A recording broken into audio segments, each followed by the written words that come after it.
Hey everybody, my name is TaoMan, and in this video I will show you how you can simply disable text chat in Modern Warfare. So let's start.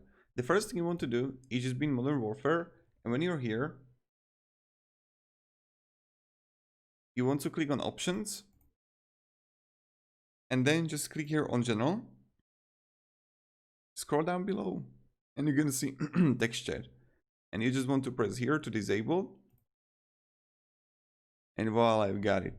Pretty simple, pretty easy, and honestly everyone can do it. So again, click on General, text chat, and go to disable. If you have any questions, guys, ask me down below in the comments. I'll be really happy to help you and provide you some guidance, some support. You know how it works, you know how it goes. So yeah, have a great day and goodbye.